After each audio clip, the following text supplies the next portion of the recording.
अस्सलाम वालेकुम।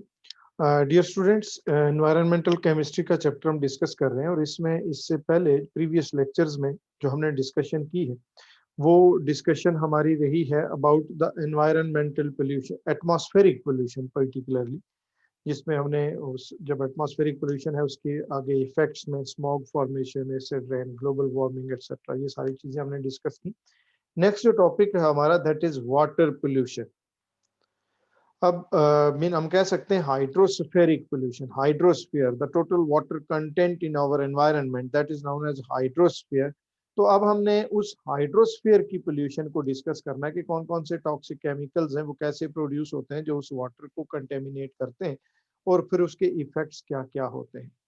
अब अगर ब्रॉडली और जनरली अगर हम देखें तो हमारी अर्थ के ऊपर, अर्थ सरफेस के ऊपर वाटर कंटेंट जो है इन टोटल वो तो काफी ज्यादा है, और हम रफली को कहते हैं कि मोर देन 70% ऑलमोस्ट जो अर्थ सरफेस है, two third, more than two third of the earth surface that is covered by water.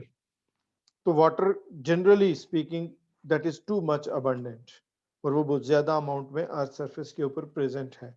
लेकिन अगर हम इस वाटर की डिस्ट्रीब्यूशन देखें तो इसमें से जो 97% वाटर है वो ओशंस के अंदर प्रेजेंट है। टोटल वाटर का 97% water that is present in oceans. बाकी 3% जो बच गया, उस 3% में से 2% वाटर जो है वो आइस कैप्स की फॉर्म में, ग्लेशियर्स की फॉर्म में प्रेजेंट है। तो 99% वाटर जो है टोटल वाटर का, वो या तो ओशंस की फॉर्म में प्रेजेंट है या ग्लेशियर्स की फॉर्म में, आइस कैप्स की फॉर्म में प्रेजेंट है, जिसको हम डायरेक्टली यूज नहीं कर सकते। हम सी वाटर जो होता है उसके अंदर एक greater concentration of the dissolved salts present होती है, जिसके लिए वो विदाउट एनी फर्दर ट्रीटमेंट वो यूजेबल नहीं होता, और हम उसको डायरेक्टली ड्रिंकिंग या वॉशिंग या किसी भी डोमेस्टिक यूज के लिए हम उसको इस्तेमाल नहीं कर सकते। जो ग्लेशियर्स की फॉर्म में, पोलर रीजन्स में, फ्रोजन फॉर्म में वाटर प्रेजेंट है, उसको भी हम डायरेक्टली यूज नहीं कर सकते। सो टोटल वाटर का जस्ट 1% वाटर जो होता है वो प्रेजेंट होता है एज फ्रेश वाटर, जिसको हम यूज कर सकते हैं अपने डोमेस्टिक पर्पसेस के लिए। और इस फ्रेश वाटर के अंदर, इस 1% वाटर के अंदर फिर टू कैटेगरीज हैं। एक उसमें लैंड वाटर है जो अर्थ की सरफेस के ऊपर फ्रेश वाटर की फॉर्म में होता है, रिवर्स हैं, स्प्रिंग्स हैं, पॉन्ड्स हैं, लेक्स हैं, ये सारी चीजें। और सेकेंडली इसमें ग्राउंड वाटर है जो below the surface of the earth, water table जो नीचे प्रेजेंट है। ये दोनों मिलके टोटल वाटर का जस्ट 1% फॉर्म करते हैं, और इसको हम फ्रेश वाटर कहते हैं, जिसको हम without any treatment, further treatment हम इसको यूज कर सकते हैं। लेकिन जिस तरह से with the passage of time due to certain human activities ऐसे टॉक्सिक पोल्यूटेंट प्रोड्यूस होते हैं, केमिकल्स प्रोड्यूस होते हैं जो एटमॉस्फेयर में मिक्स होते हैं और एटमॉस्फेरिक पोल्यूशन कॉज करते हैं। सिमिलरली डिफरेंट ह्यूमन एक्टिविटीज से ऐसे टॉक्सिक और harmful pollutants, harmful chemicals produce होते हैं जो उस फ्रेश वाटर में मिक्स अप हो रहे हैं, और वो जो टोटल वाटर का जस्ट 1% वाटर प्रेजेंट है as fresh water, with the passage of time वो भी कंटेमिनेट हो रहा है, मिक्स हो रहा है विद दोज टॉक्सिक केमिकल्स, और उसकी क्वालिटी भी क्या हो रही है, डैमेज हो रही है। तो अब वो पूरे का पूरा जो 1% ऑफ द टोटल वाटर जो प्रेजेंट है अवेलेबल है एज फ्रेश वाटर, वो भी प्योर नहीं है, वो भी ड्रिंकिंग के लिए हेल्थफुल वाटर वो नहीं है। And as a result WHO का जो सर्वे है, according to that around two third of the total population in the world, they do not have the pure water, healthy water for drinking purposes. 2/3 of the total population को एक साफ पानी available नहीं है पीने के लिए। वो जो पानी पी रहे हैं, वो जो वाटर ड्रिंकिंग पर्पसेस के लिए यूज कर रहे हैं, वो कंटेमिनेटेड है, वो पोल्यूटेड है। और उसी पोल्यूटेड वाटर की वजह से फिर जब वो पोल्यूटेड कंटेमिनेटेड वाटर यूज करते हैं तो उनके अंदर बहुत सारी डिजीजेस भी हो जाती हैं, जिनको हम वाटर बर्न डिजीजेस कहते हैं, जो इम्प्योर या पोल्यूटेड वाटर के यूज की वजह से होती हैं। And again according to the one of the surveys of the WHO, जो टोटल डिजीजेस दुनिया में लोगों को हो रही हैं, उनमें से 80% डिजीजेस जो हैं they are the water borne diseases, जो कि उस इम्प्योर पोल्यूटेड या कंटेमिनेटेड वाटर के ड्रिंक करने से होती है। तो ये सारे स्टैट्स जो हैं ये शो करते हैं कि वाटर क्राइसिस जो है that is one of the bigger crisis जो कि हम लोग दुनिया में इस वक्त फेस कर रहे हैं। टोटल वाटर वैसे कहने में तो बहुत होता है, लेकिन उसमें से 97% ओशंस में है विदाउट एनी ट्रीटमेंट, वो ड्रिंकेबल नहीं है। 2% जो है वो ग्लेशियर्स की फॉर्म में है, वो ड्रिंकेबल नहीं है। Just 1% of the total water that was present as fresh water, लेकिन with the passage of time as a result of certain human activities हम बहुत सारे ऐसे टॉक्सिक केमिकल्स प्रोड्यूस होते हैं, रिलीज होते हैं, जो जाके उस फ्रेश वाटर में मिक्सअप हो रहे हैं और उसकी क्वालिटी भी डैमेज हो रही है with the passage of time. अब वो भी सारे का सारा जो 1% of the total water fresh water था, वो क्लीन वाटर नहीं है, वो हेल्दी वाटर नहीं है। And as a result according to जो मैंने आपको बताया one of the surveys of the WHO, 2/3 of the total population of the world they are drinking the water which is not pure, which is not clean, which is not healthy, that is contaminated water. And as a result उनके अंदर फिर उसकी बहुत सारी diseases भी हो रही हैं। And then 80% of the total diseases cause to the human beings all over the world, they are the water borne diseases which are caused due to the drinking of that contaminated water। अच्छा, इसके बाद actually तो हमारे इस साल के reduced course में वो जो कॉजेज हैं, वो जो सोर्सेज हैं वाटर पोल्यूशन के, वो इस दफा इंक्लूडेड नहीं है। सिर्फ वाटर ट्रीटमेंट का एक बेसिक सा प्रोसेस है जो हमारे कोर्स में इंक्लूडेड है। जो कॉजेज हैं वाटर पोल्यूशन की, जो सोर्स हैं वाटर पोल्यूशन के, या जो टाइप्स हैं वाटर पोल्यूशन की, वो उसमें इंक्लूडेड नहीं है। बट मैं ब्रीफली आपको बहुत शॉर्टली आपको बताऊंगा जरूर कि कौन कौन सी ऐसी ह्यूमन एक्टिविटीज हैं जो कि उस फ्रेश वाटर को कंटेमिनेट कर रही हैं, उसको पोल्यूट कर रही हैं। वाटर पोल्यूशन की कॉजेज क्या क्या है, उसको दो कैटेगरीज में, जो पोल्यूटेंट्स होते हैं जो वाटर में मिक्सअप होते हैं, उनको हम टू कैटेगरीज में कैटेगराइज करते हैं। एक उसमें पहले आ जाते हैं सस्पेंडेड सॉलिड सेडिमेंट्स। जो पोल्यूटेंट्स हैं वो सस्पेंडेड सॉलिड कंटेमिनेंट्स हैं, सॉलिड्स हैं। ये ऐसे टॉक्सिक केमिकल्स जो वाटर में सॉल्युबल नहीं है, डिसॉल्व फॉर्म में वाटर के अंदर प्रेजेंट नहीं है, बल्कि वो मिक्स्ड हैं but not truly soluble in water, उनको हम सस्पेंडेड पोल्यूटेंट्स कहेंगे, सस्पेंडेड सॉलिड्स कहेंगे। इनके सोर्सेज क्या क्या हैं, इनमें कौन कौन सी इसकी कॉजेज आती हैं। First one is the oil spillage, petroleum crude oil, ये सब हाइड्रोकार्बन्स होते हैं, ऑर्गेनिक कंपाउंड्स होते हैं। वो पेट्रोल है, डीजल है, केरोसिन ऑयल है, ये सब लुब्रिकेटिंग ऑयल है, ये सब क्या होते हैं, ऑर्गेनिक कंपाउंड्स होते हैं। ये सब क्या होते हैं, हाइड्रोकार्बन्स होते हैं। इनकी एक्सट्रैक्शन क्रूड ऑयल की फॉर्म में इनिशियली होते हैं, और वो ऑयल आपको पता है कि उसकी एक्सट्रैक्शन मोस्टली कोस्टल एरियाज से की जाती है, और कुछ जगहों पे at the bottom of the sea, below the earth surface, वहां से उसको एक्सट्रैक्ट किया जा रहा होता है। और जब वहां से उस ऑयल की एक्सट्रैक्शन करते हैं तो उसकी कुछ अमाउंट वाटर में मिक्सअप हो जाती है। सेकेंडली, फिर उस ऑयल की जब इंटरकॉन्टिनेंटल ट्रांसपोर्टेशन होती है, क्योंकि दुनिया में हर जगह तो ऑयल नहीं निकलता, कुछ जगहों से वो एक्सट्रैक्ट किया जाता है और बाकी कंटिनेंट्स में, बाकी इलाकों में उसको ट्रांसपोर्ट किया जाता है, तो मोस्टली उसकी ट्रांसपोर्ट थ्रू द ओशंस होती है, वाटर में से होती है। ड्यूरिंग दैट प्रोसेस वो ऑयल वहां से कुछ उसकी लीकेज वगैरह होती है, समटाइम्स कोई एक्सीडेंट्स ऐसे हो जाते हैं, वो वाटर में मिक्सअप हो जाता है। जब ये ऑयल वाटर में मिक्सअप होता है तो ये ऑर्गेनिक कंपाउंड्स हैं, हाइड्रोकार्बन्स हैं। ड्रिंकिंग वाटर में इनकी प्रेजेंस जो है वो हाईली टॉक्सिक है, हाईली पॉइजनस है। जो भी लिविंग ऑर्गेनिजम्स, फिश वगैरह उसको ड्रिंक करेंगे, इनहेल करेंगे, उनके अंदर वो बहुत सारे प्रॉब्लम्स, बहुत सारी डिजीजेस कॉज करेंगे। Number one. Number two, oil water के ऊपर, वाटर के साथ मिक्सेबल नहीं है, वो उसकी सरफेस के ऊपर एक लेयर बना लेता है, और जब वाटर की सरफेस के ऊपर सॉइल की लेयर बन जाती है तो सनलाइट वहां से रिफ्लेक्ट होना शुरू हो जाती है, वो उस वाटर के अंदर पेनेट्रेट नहीं करती। जब वाटर के अंदर सनलाइट पेनेट्रेट नहीं करेगी तो नीचे जो ग्रीन प्लांट्स हैं वो फोटोसिंथेसिस से अपनी फूड प्रिपेयर नहीं कर सकेंगे। वो उस इकोसिस्टम का, एक्वेटिक इकोसिस्टम का प्रोड्यूसर है। जब वो green plants proper sufficient amount में अपनी फूड प्रिपेयर नहीं करेंगे, वो सरवाइव नहीं करेंगे, तो उनको, उनके ऊपर डिपेंड करने वाले primary consumer, secondary consumers and so on, वो सारे इफेक्ट होंगे, पूरा इकोसिस्टम इफेक्ट हो जाएगा। सेकेंडली, ऑक्सीजन जब उस वाटर के ऊपर ऑयल की लेयर बन जाएगी तो ऑक्सीजन उसमें प्रॉपरली डिसॉल्व नहीं होगी। जब ऑक्सीजन डिसॉल्व नहीं होगी तो नीचे जितने भी लिविंग ऑर्गेनिजम्स हैं, प्लांट्स हैं, एनिमल्स हैं, वो प्रॉपरली रेस्पायर नहीं कर पाएंगे और एज अ रिजल्ट वो इफेक्ट होंगे, पूरा इकोसिस्टम इफेक्ट होगा। मैं ब्रीफली आपको बताऊंगा क्योंकि इस साल के कोर्स में ये इनकी डिटेल्स इंक्लूडेड नहीं है। सेकंड उसमें जो सोर्स है वाटर पोल्यूशन का वो है livestock waste. Animals, cattles, ये गाय भैंसें जो मोस्टली लोगों ने हमारे यहाँ पाली होती है, क्योंकि डेयरी प्रोडक्ट्स जो हैं उनकी रिक्वायरमेंट्स तो हम सबको है और वो डेयरी प्रोडक्ट्स के लिए डेयरी फार्म्स वगैरह मोस्टली हर जगह पे ही उनकी रिक्वायरमेंट होती है और वो लगाए जाते हैं।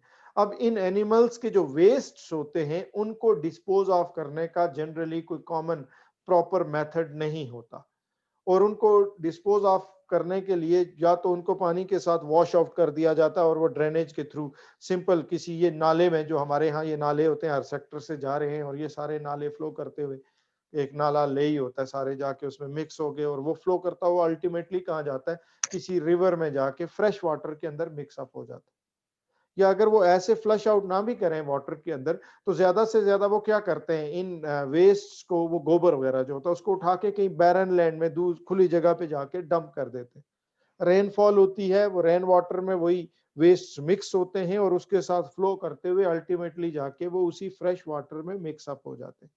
अब ये जो वेस्ट होते हैं एनिमल्स के सारे ऑर्गेनिक कंपाउंड्स होते हैं मोस्टली, और जब ये ऑर्गेनिक कंपाउंड्स जाके उस फ्रेश वाटर में मिक्सअप हो जाते हैं, they are toxic, they are harmful, और जो भी लिविंग ऑर्गेनिज्म, जो एनिमल्स उस वाटर को ड्रिंक करेंगे वो उनकी बॉडीज के अंदर बहुत सारे प्रॉब्लम्स, बहुत सारी डिजीजेस काज करेंगे।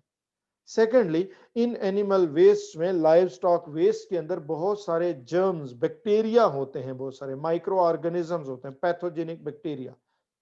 तो जब वो मिक्स होके जाके फ्रेश वाटर में कंटेमिनेट उसको करते हैं तो वो सारे बैक्टीरिया भी जाके वही उसी फ्रेश वाटर में मिक्स अप हो जाते हैं और जब वो दूसरे एनिमल्स उस वाटर को ड्रिंकिंग के लिए यूज करते हैं तो वो उनके अंदर फिर बहुत सारी डिजीजेस कॉज करते हैं। थर्ड, इसमें फिर हमारे पास आ जाती हैं इंडस्ट्रियल वेस्ट। केमिकल इंडस्ट्रीज में जब हम डिफरेंट केमिकल प्रोडक्ट्स प्रोड्यूस करते हैं using some of the chemical reactions, तो हर एक केमिकल रिएक्शन में जनरली बहुत सारे बाय प्रोडक्ट्स भी बन रहे होते हैं और बहुत सारे कोई जो आपके रिएक्टेंट्स हैं कुछ वो बच रहे होते हैं, कुछ उनकी अनरिएक्टेड अमाउंट भी बच रही होती है। ये सारे जो बाय प्रोडक्ट्स हैं, वेस्ट प्रोडक्ट्स हैं, ये सारे जो वेस्ट इफ्लुएंट्स होते हैं वो इंडस्ट्री से एक नाला निकल के आ रहा होता है जिसमें वो सारे डिजॉल्व फॉर्म में वाटर में मिक्स अप होकर रिलीज होते हैं। तो चूंकि हमारे जैसे मुल्क में जनरली उसकी ट्रीटमेंट का कोई प्रोसीजर तो होता नहीं है, तो वो जो वेस्ट इफ्लुएंट्स इंडस्ट्रियल एरिया से आ रहे होते हैं वो ऐसे ही फ्लो करते हुए जाके कहीं पे फ्रेश वाटर में मिक्स अप हो जाते हैं। अब ये जो इंडस्ट्रियल वेस्ट होते हैं, वो जो वेस्ट इफ्लुएंट्स होते हैं, उनके अंदर सारे के सारे हार्मफुल टॉक्सिक केमिकल्स होते हैं। कुछ रिएक्टेंट्स बच गए जो रिएक्शन में यूज नहीं हुए, कुछ बाय प्रोडक्ट्स जो प्रोड्यूस हो गए, बहुत सारे हैवी मेटल आयंस होते हैं। तो ये सब के सब हार्मफुल टॉक्सिक केमिकल्स होते हैं जो जब जाके उस फ्रेश वाटर में मिक्सअप होते हैं तो फिर जो भी कोई एनिमल उस फ्रेश वाटर को ड्रिंक करेगा वो उसके अंदर बहुत सारी डिजीजेस कॉज करेंगे। और एक्चुअली ये जो आपके इंडस्ट्रियल वेस्ट है, हम कह सकते हैं कि ये सबसे ज्यादा dangerous type of the water pollutants है। फिर इसके बाद नेक्स्ट आ जाते हैं लेदर टैनरीज। ये भी एक्चुअली इंडस्ट्रियल वेस्ट की ही एक, हम कह सकते हैं, सब कैटेगरी है। लेदर इंडस्ट्रीज से, लेदर टैनरीज लेदर की ट्रीटमेंट की इंडस्ट्रीज होती हैं, स्मॉल कॉटेज इंडस्ट्रीज को हम कहते हैं। एनिमल्स की स्किन को फॉर्मल, ये जिस फॉर्म में हम यूज करते हैं लेदर में कन्वर्ट करने के लिए जो मेथड यूज किया जाता है उसको लेदर टैनिंग कहते हैं, और जिस इंडस्ट्रियल यूनिट में ये प्रोसेस किया जाता है उसको लेदर टैनरीज कहते हैं। वहां पे भी क्या किया जाता है, उन एनिमल्स की स्किन्स जो होती हैं, हाइड्स, उनके ऊपर डिफरेंट केमिकल्स अप्लाई किए जाते हैं, उनको वॉश आउट किया जाता है। वो जो केमिकल्स होते हैं जब उनको वॉश करते हैं तो वो सारे उस वेस्ट इफ्लुएंट में वाटर में मिक्स अप होके फ्लो करते हुए अल्टीमेटली जाके फ्रेश वाटर में मिक्स अप हो जाते हैं। एक मोस्ट डेंजरस केमिकल जो इसमें यूज होता है इस टैनिंग के प्रोसेस में, क्रोम टैनिंग हम जनरली यूज करते हैं, और उसमें क्रोमियम 6 के कंपाउंड्स, क्रोमियम 6 के साल्ट्स यूज किए जाते हैं जिनके अंदर क्रोमियम 6 आयंस होते हैं। और वो जो वेस्ट इफ्लुएंट्स वहां से रिलीज होते हैं उनके अंदर भी ये क्रोमियम 6 आयंस होते हैं और वो जाके फ्रेश वाटर में मिक्सअप हो जाते हैं। और ये क्रोमियम 6 आयंस जो हैं they are one of the major causes of the cancer. Drinking water में अगर ये क्रोमियम 6 आयंस प्रेजेंट हो, दे कैन कॉज कैंसर। और ये कहाँ से रिलीज होते हैं? ये उधर जो लेदर टेनरीज हैं उनसे ये रिलीज होते हैं और फ्रेश वाटर में जाके कंटेमिनेट होते हैं, उसको मिक्स करके उसको पोल्यूट करते हैं। तो ये कुछ सस्पेंडेड सॉलिड्स हैं जो वाटर में प्रॉपरली सॉल्युबल तो नहीं होते, बट उसमें मिक्सअप हो जाते हैं और उसको पोल्यूट करते हैं। दूसरी जो कैटेगरी है इन वाटर पोल्यूटेंट्स की, उनको हम डिसॉल्व्ड पोल्यूटेंट्स कहते हैं, डिसॉल्व्ड सॉलिड्स कहते हैं, डिसॉल्व्ड केमिकल्स कहेंगे, जो वाटर में प्रॉपरली डिसॉल्व्ड फॉर्म में प्रेजेंट होते हैं। इन डिसॉल्व्ड फॉर्म में जो पोल्यूटेंट्स वाटर में प्रेजेंट हैं उनमें सबसे पहले हैं डिटर्जेंट्स। ये जो घरों में हम वॉशिंग के लिए यूज करते हैं, कपड़े वगैरह धोने के लिए डिटर्जेंट्स वगैरह यूज करते हैं। लॉन्ड्रीज में कमर्शियल लेवल पे भी वॉशिंग पर्पसेस के लिए ये डिटर्जेंट्स हम यूज करते हैं। तो अगर हम अपने घर में देखें कि वो जो वॉशरूम का कपड़े वगैरह धोने का वो जो वेस्ट वाटर होता है वो किधर जाता है? वो ड्रेनेज पाइप से होता हुआ एक बड़े पाइप में जाके, और वो पाइप जाके अगेन जिस तरह पहले मैंने कहा हर सेक्टर में एक नाला होता है, उसमें जाके वो वहां से वो वेस्ट वाटर रिलीज हो रहा होता है। अब उस नाले को अगर फॉलो करें तो वो कहाँ जा रहा है? वो सारे नाले जाके यहाँ इस्लामाबाद में वो नाला लेही में मिक्स हो रहे हैं। तो उसको आगे देखें तो वो कहाँ जा रहा है? वो जाके किसी रिवर में फ्रेश वाटर में मिक्स अप हो रहा होता है।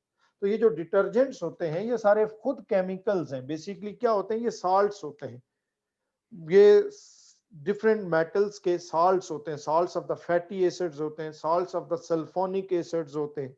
तो इनमें डिफरेंट मेटल आयंस प्रेजेंट होते हैं। वो जब उस फ्रेश वाटर में जाके मिक्सअप होते हैं तो उसको कंटेमिनेट करते हैं और बहुत सारी डिजीजेस कॉज करते हैं। ये खुद हार्मफुल केमिकल्स हैं। जाहिर है ये एडिबल तो नहीं है ये जो हम डिटर्जेंट्स यूज कर रहे हैं।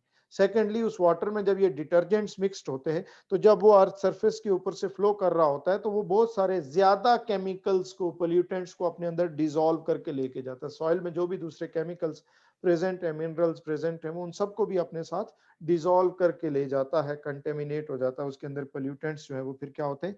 इंक्रीज हो जाते हैं। सेकेंड इनमें जो कैटेगरी है वो है पेस्टिसाइड्स। लास्ट चैप्टर में, इंडस्ट्रियल केमिस्ट्री वाले चैप्टर में हमने पढ़ा था कि pesticides are the chemicals which are used to kill the insects and to protect our crops against those small animals। तो ये बेसिकली टॉक्सिक केमिकल्स होते हैं, पॉइजन्स होते हैं, राइट? अब जब आप स्प्रे करते हो कोई पेस्टिसाइड किसी क्रॉप के ऊपर, तो उसके बाद अगर रेनफॉल हो जाए, बारिश हो जाए, फिर क्या होगा? वो सारे उस रेन वाटर में मिक्सअप होंगे और फ्लो करते हुए अल्टीमेटली जाके फ्रेश वाटर में मिक्सअप हो जाएंगे। इरिगेशन वाटर आपने उसके बाद दिया तो वो फिर वो जो आपने पेस्टिसाइड्स उसमें स्प्रे किए हुए वो उस वाटर में मिक्सअप हुए और फ्लो करते हुए जाके अल्टीमेटली फ्रेश वाटर में मिक्सअप हो गए। और ये पेस्टिसाइड सारे क्या है? They are harmful chemicals, toxic chemicals, poisons. तो वो जब उसमें जाके मिक्सअप होंगे तो डेफिनेटली वो उसको क्या कर देंगे? पोल्यूट कर देंगे। फिर उसके बाद केमिकल फर्टिलाइजर्स हैं, ये जो हम खेतों में डालते हैं, chemical fertilisers, urea and etcetera, ये सब खुद क्या है? ये हार्मफुल केमिकल्स हैं। और ऐसा नहीं होता कि आप फर्टिलाइजर फील्ड में ऐड करो और प्लांट्स एकदम ही उसको एब्जॉर्ब कर दें। उनको स्लो प्रोसेस, आहिस्ता आहिस्ता वो डिसॉल्व होके वाटर में, सॉइल में मिक्स होंगे, वहां से आहिस्ता आहिस्ता प्लांट्स उनको एब्जॉर्ब करेंगे। बट ड्यूरिंग द टाइम अगर रेनफॉल हो जाती है या आपने साथ इरिगेशन वाटर दिया तो वही फर्टिलाइजर वाटर में मिक्स होंगे, डिसॉल्व होंगे और फ्लो करते हुए अल्टीमेटली फ्रेश वाटर में जाके मिक्स हो जाएंगे। अब ये खुद केमिकल्स हैं, सारे केमिकल कंपाउंड्स हैं, यूरिया है, अमोनियम फॉस्फेट है, अमोनियम नाइट्रेट है, ये डिफरेंट टाइप्स के आपके फर्टिलाइजर्स होते हैं, केमिकल सब्सटेंसेस हैं, टॉक्सिक हैं। जब वो फ्रेश वाटर में, ड्रिंकिंग वाटर में मिक्स हो जाते हैं तो जाहिर है फिर उनके बहुत सारे हार्मफुल इफेक्ट्स होंगे और वो हमारी बॉडीज के अंदर बहुत सारी डिजीजेस कॉज कर देंगे। एक बात। दूसरी बात ये कि उस वाटर के अंदर जब ये फर्टिलाइजर्स मिक्स हो जाएंगे तो उसके अंदर एल्गी जो होता है वो at a faster rate grow करना शुरू हो जाएगा।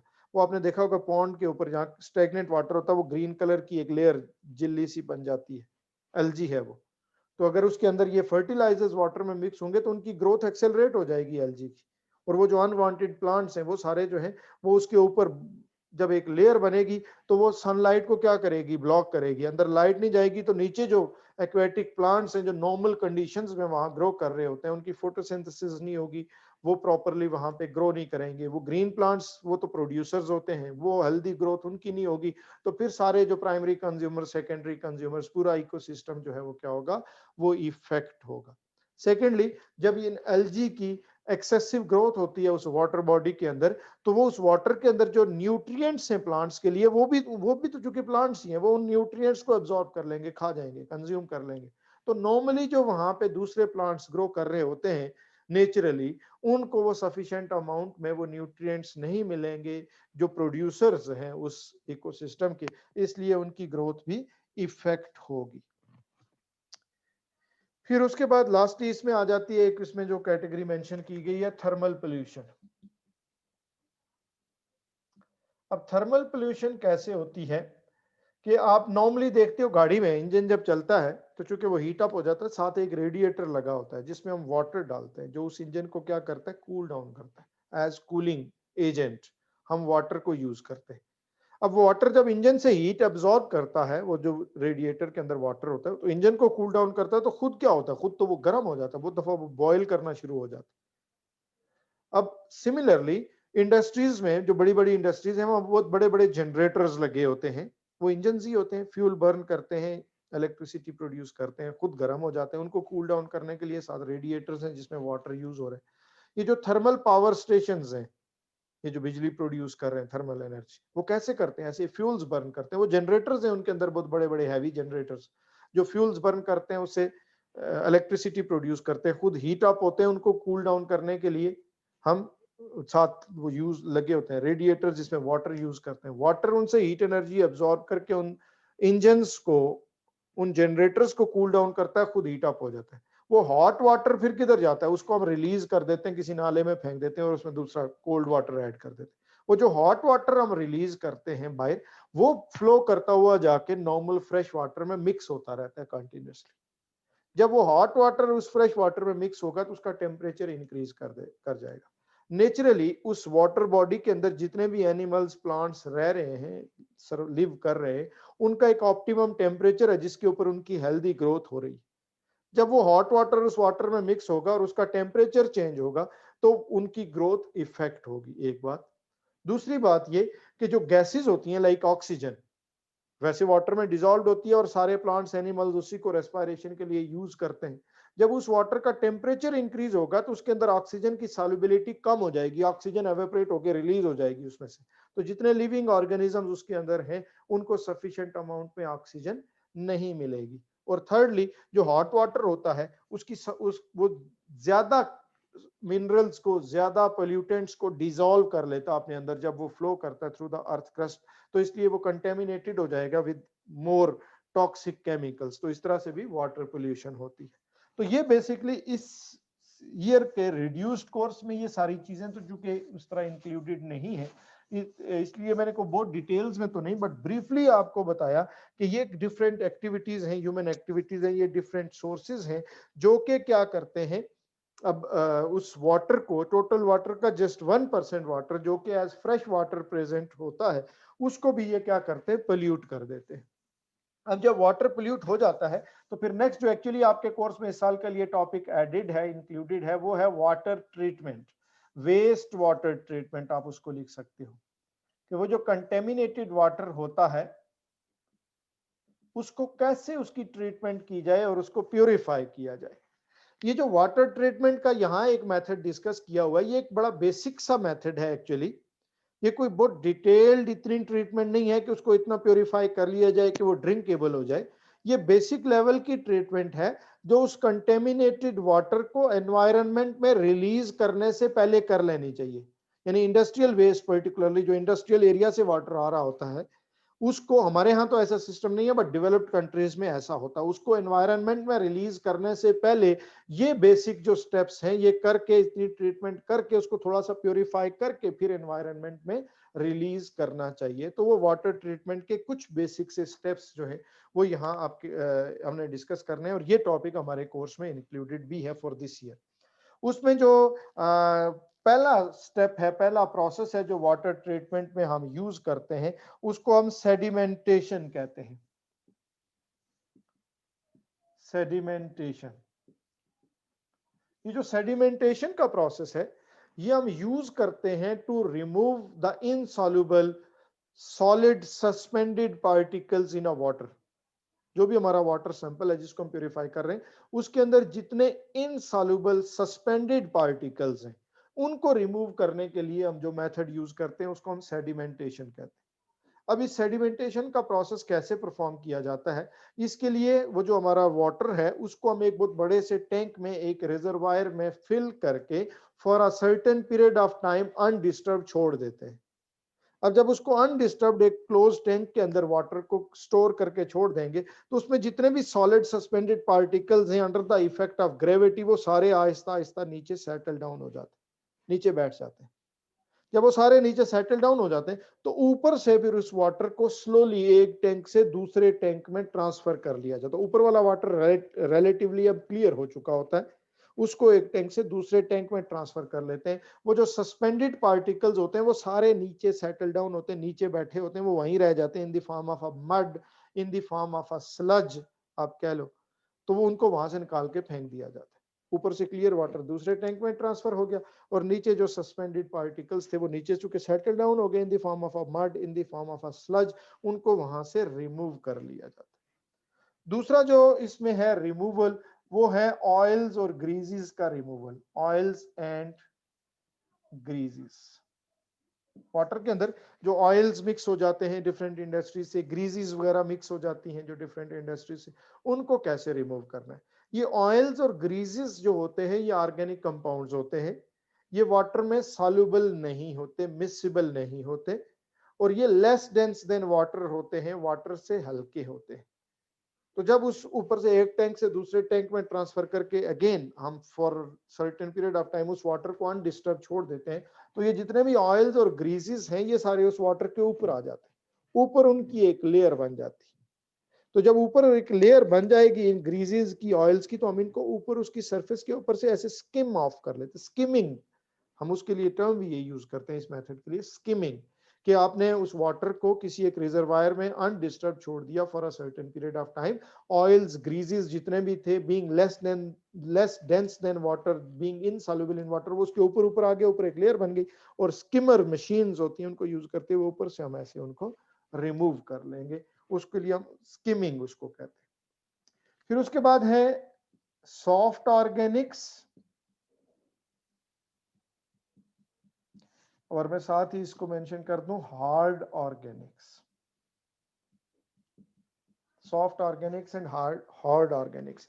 ये सॉफ्ट ऑर्गेनिक और हार्ड ऑर्गेनिक्स ये क्या है, ये दोनों ऑर्गेनिक कंपाउंड्स हैं, ऑर्गेनिक मैटर है जो वाटर के अंदर मिक्स हो जाता है।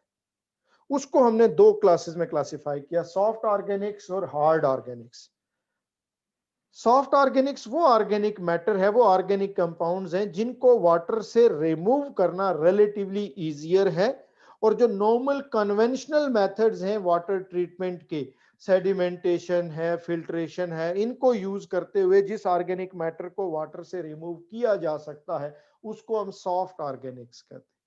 और इसमें कौन सा ऑर्गेनिक मैटर होता है, जनरली जो प्लांट और एनिमल इन ओरिजिन होता है, प्लांट्स और एनिमल्स के जो डेड ऑर्गेनिक रिमेन्स हैं, जो वेस्ट्स हैं, अगर वो वाटर में मिक्सअप हो जाते हैं तो उनको वाटर से हम रिमूव कर सकते हैं using the conventional treatment procedure, उनको हम क्या कहेंगे, सॉफ्ट ऑर्गेनिक्स।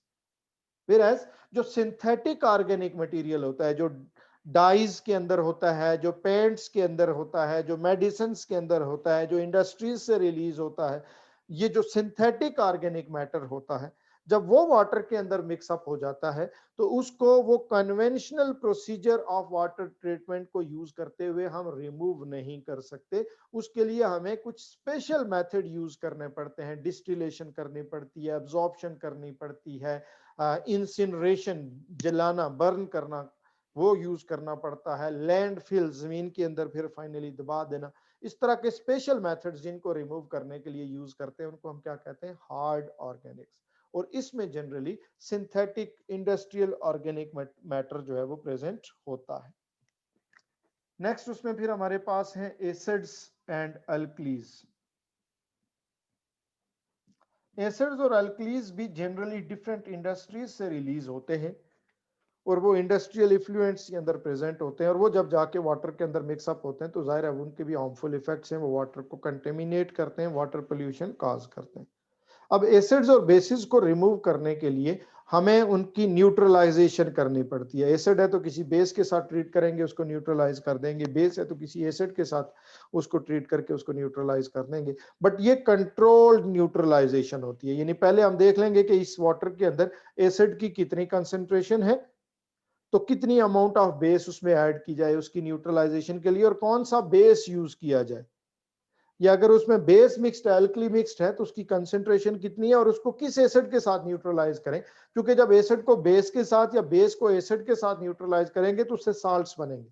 तो हमें ऐसे एसिड्स और ऐसे बेसिस के साथ न्यूट्रलाइजेशन करनी होती है जिससे जो साल्ट बने या तो वो हार्मफुल साल्ट ना हो, टॉक्सिक साल्ट ना हो, या फिर उसको साल्ट को फिर वाटर से रिमूव करना इजियर हो, कोई सिंपल मेथड यूज करके उसको रिमूव भी किया जा सके। तो इस तरह से कंट्रोल्ड न्यूट्रलाइजेशन का मेथड यूज करते हुए हम इन एसिड्स और अल्कलीज को उस वाटर से रिमूव कर लेते हैं और उसकी ट्रीटमेंट कर लेते हैं।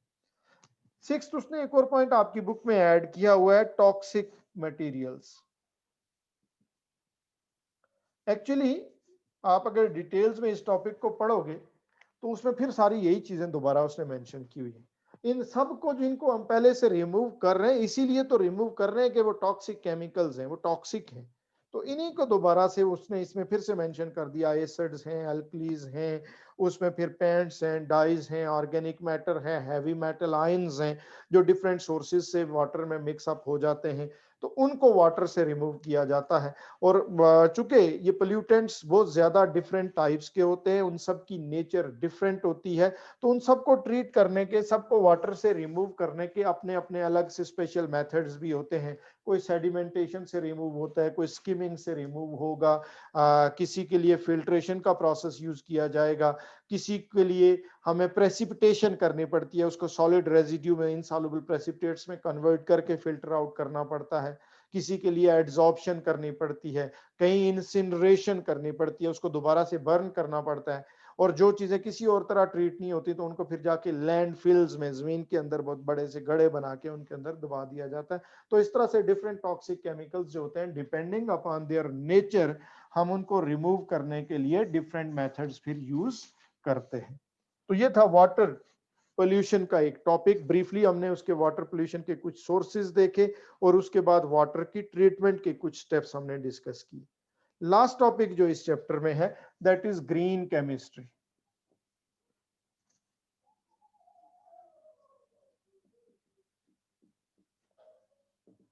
ग्रीन केमिस्ट्री के सिंपल अगर हम मीनिंग्स में आपको बहुत सिंपल वर्ड्स में बताऊं कि ये ग्रीन केमिस्ट्री का मतलब क्या है, तो ग्रीन केमिस्ट्री का मतलब ये सेफ केमिस्ट्री।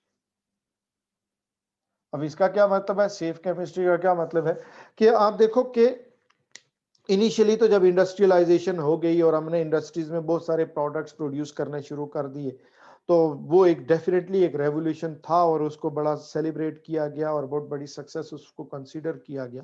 इससे हमने बहुत सारे मटेरियल्स ऐसे सिंथेटिकली प्रिपेयर करने स्टार्ट कर लिए जो नेचुरल प्रोडक्ट्स के सब्स्टिट्यूट के तौर पे यूज हो सकते हैं, जो बड़े लग्जरी आइटम्स हैं हम बनाते हैं और जो हमें डेली लाइफ में हमारी लाइफ को इजियर और लग्जरियस बनाते हैं। But with the passage of time Aahista Aahista ये पता चला कि ये जो केमिकल इंडस्ट्रीज हमने लगाई और जो इतनी केमिस्ट्री हम यूज कर रहे हैं डिफरेंट केमिकल इंडस्ट्रीज में और उससे बहुत सारे यूजफुल प्रोडक्ट्स प्रोड्यूस कर रहे हैं, उसके एक साइड इफेक्ट भी है, उसका एक नेगेटिव इम्पैक्ट भी है। और वो नेगेटिव इम्पैक्ट किसके ऊपर है, प्लांट्स और एनिमल्स की हेल्थ के ऊपर है, प्लांट्स के ऊपर है, एनिमल्स के ऊपर है, एनवायरनमेंट के ऊपर है। उसका एक पूरा फुल फ्लेज इम्पैक्ट है, नेगेटिव इम्पैक्ट है।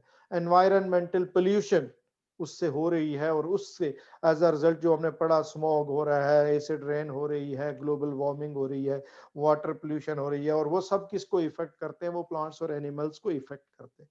तो ग्रीन केमिस्ट्री का जो पर्पस है या ग्रीन केमिस्ट्री जो है, इसका जो बेसिक प्रिंसिपल है वो ये है कि इन सारे इंडस्ट्रियल प्रोसेसेस को इस तरह से डिजाइन किया जाए कि उनके इन हार्मफुल इफेक्ट्स को या तो बिल्कुल खत्म कर दिया जाए या एटलीस्ट एलिमिनेट कर दिया जाए या एटलीस्ट उनको रिड्यूस किया जाए, जहां तक पॉसिबल है उनके इन हार्मफुल इफेक्ट्स को इन इंडस्ट्रीज के, इन केमिस्ट्री जहां जहां हम यूज कर रहे हैं इंडस्ट्रीज में, उसके इन्वायरमेंटल इफेक्ट को जो नेगेटिव इम्पैक्ट है या उनका हजर्डस इफेक्ट जो प्लांट्स और एनिमल्स के ऊपर है, या तो उसको टोटली खत्म कर दिया जाए या एटलीस्ट उसको रिड्यूस किया जाए। तो ये ग्रीन केमिस्ट्री है। अब need for the green chemistry next, उसमें अगर आप देखोगे तो एक छोटा सा टॉपिक उसमें मेंशन है। उसकी जरूरत यही है जो जिस तरह मैंने पहले एक्सप्लेन की कि with the passage of time हमने ये रियलाइज किया कि केमिकल इंडस्ट्रीज में या डेली लाइफ में हम जितनी भी केमिस्ट्री यूज करते हैं वो केमिस्ट्री ट्रांसपोर्टेशन में भी यूज हो रही है। फ्यूल जब बर्न होता है इंजन के अंदर तो केमिकल रिएक्शंस हो रहे हैं, इंडस्ट्रीज में बहुत सारे केमिकल रिएक्शंस हो रहे हैं, तो उनके बहुत सारे उसमें हार्मफुल इफेक्ट्स हैं, एनवायरनमेंट के ऊपर भी हैं, प्लांट्स और एनिमल्स के ऊपर भी हैं। तो इसलिए ये रियलाइज किया गया और ये जरूरत महसूस की गई कि ऐसे स्टेप्स, ऐसे प्रोसेसेस डिजाइन किए जाएं, ऐसे केमिकल्स यूज किए जाएं और ऐसे केमिकल्स प्रोड्यूस किए जाएं जिनका हजर्डस इफेक्ट्स जिनके कम से कम हों एनवायरनमेंट के ऊपर भी और प्लांट्स और एनिमल्स के ऊपर भी। फिर उसके बाद अगर एक चीज और आप नोट करें तो हमारे यहाँ तो जनरली चूंकि इतनी अवेयरनेस नहीं है, हम एक डेवलप्ड कंट्री नहीं है और हमारे यहाँ इतना ज्यादा एम्फेसाइज नहीं किया जाता पोल्यूशन कंट्रोल के ऊपर, और हमारे यहाँ ऐसे कोई स्ट्रिक्ट लॉज भी ऐसे नहीं बने हुए। बट जो डेवलप्ड कंट्रीज हैं वहां पे बड़े स्ट्रिक्ट लॉज होते हैं इंडस्ट्रीज के लिए कि वो एनवायरनमेंटल पोल्यूशन को कंट्रोल करें। और अगर कोई इंडस्ट्री बहुत ज्यादा पोल्यूटेंट टॉक्सिक केमिकल्स एनवायरनमेंट में रिलीज कर रही होती है तो फिर उसको फाइन किया जाता है, उसको बैन कर दिया जाता है। तो उन इंडस्ट्रीज के लिए भी उन लॉज को फॉलो करना एक बड़ा मुश्किल टास्क होता है। लेकिन ये देखा गया कि अगर हम इस ग्रीन केमिस्ट्री के प्रिंसिपल्स को फॉलो करें इंडस्ट्रीज के अंदर, तो एक तो वो जो एनवायरनमेंट से रिलेटेड लॉज हैं उनको हम ज्यादा इजीली फॉलो कर सकते हैं और जो फाइन्स और पेनल्टीज होती हैं उनको डिसओबे करने से हम उनसे बच सकते हैं। Secondly at the same time ये नोट किया गया, ये ऑब्जर्व किया गया कि अगर हम केमिकल इंडस्ट्रीज में हम इस ग्रीन केमिस्ट्री के प्रिंसिपल्स को इंप्लीमेंट करेंगे तो हमारे वो इंडस्ट्रियल प्रोसेसेस ज्यादा प्रॉफिटेबल भी हो जाएंगे। प्रॉफिटेबल किस सेंस में होंगे? एक तो वही जो लीगलिटीज हैं और वो जो सारे इन्वायरमेंट से रिलेटेड लॉज हैं उनकी वायलेशन नहीं होगी और हम फाइन्स और पेनल्टीज से बच जाएंगे। सेकेंडली ग्रीन केमिस्ट्री के आगे हम कुछ प्रिंसिपल्स पढ़ेंगे, 12 प्रिंसिपल्स। तो जब हम ग्रीन केमिस्ट्री के प्रिंसिपल्स को इंप्लीमेंट करते हैं तो हमारे रिएक्टेंट्स का वेस्टेज कम से कम हो जाता है, प्रोडक्ट की क्वालिटी इंप्रूव हो जाती है, बेटर क्वालिटी प्रोडक्ट्स बन जाते हैं, एनवायरमेंटल इंपैक्ट भी कम हो जाता है। तो सो दिस इज हाउ ये जो ग्रीन केमिस्ट्री है ये उन इंडस्ट्रियलिस्ट के लिए भी बहुत ज्यादा प्रॉफिटेबल होती है। तो अब वो ग्रीन केमिस्ट्री के कुछ पॉइंट्स हैं जिनको आइडेंटिफाई किया गया है कि ये चीजें हमें इंडस्ट्रीज में करनी चाहिए, उनको हम कहते हैं principles of green chemistry.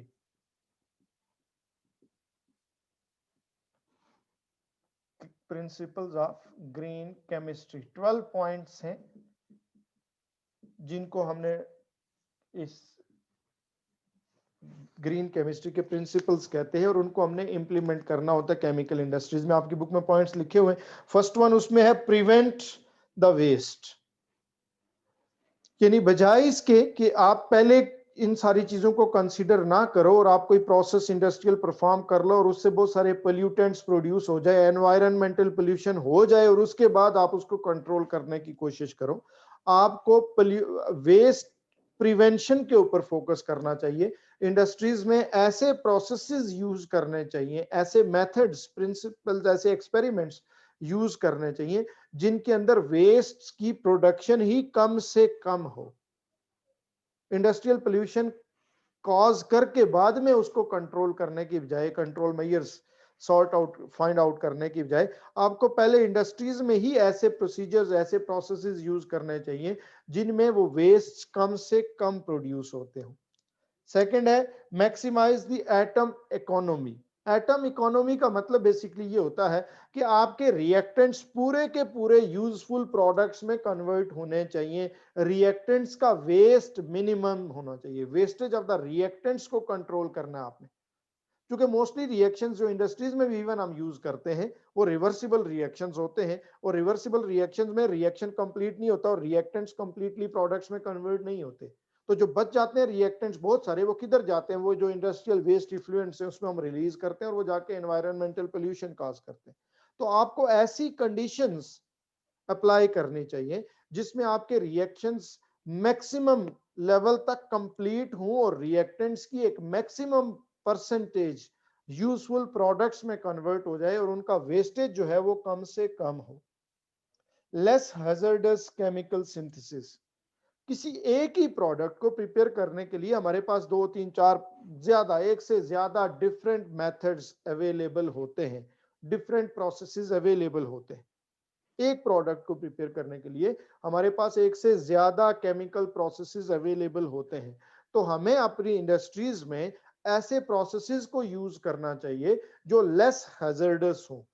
Less hazardous होने का मतलब जिनमें यूज होने वाले रॉ मटेरियल्स केमिकल्स भी लेस टॉक्सिक हों, लेस हैजर्डस हों, और जिसमें प्रोड्यूस होने वाले बाय प्रोडक्ट्स भी क्या हों, लेस हैजर्डस हों और लेस टॉक्सिक हों।